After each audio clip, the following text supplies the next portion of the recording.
জুলাই যোদ্ধা উসমান হাদি, আল্লাহ তারে আপনি রহম করেন। এই যুবক বড় সাহসী যুবক ছিল মাওলা। আল্লাহ দেশের জন্য বড় বজ্র কণ্ঠে বলেছিল সে মাওলা।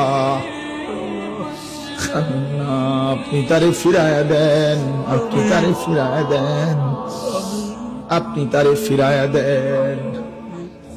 আল্লাহ আল্লাহ আল্লাহ আমার দেশকে নিরাপদ করে দেন।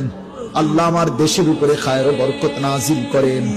একজন ইনসাফকার, ন্যায়পরায়ণ, আদেল শাসক আমাদেরকে দিয়েন মাওলা। কোন জালেমের হাতে তুলে দিয়েন না, কোন জালেমের হাতে তুলে দিয়েন না, কোন জালেমের হাতে তুলে দিয়েন না। আর বেইজ্জতি করিয়েন না, করিয়েন না। ইজ্জত নিয়ে বাঁচতে চাই, কোরআন বুকে বাঁচতে চাই, সেজদা দিয়ে বাঁচতে চাই, আপনারে রেখে বাঁচতে চাই, বিবি বাচ্চাকে ঈমান আমলের উপরে রেখে যেতে চাই। রব্বির হামহুমা কামা রব্বায়ানি সগীরা।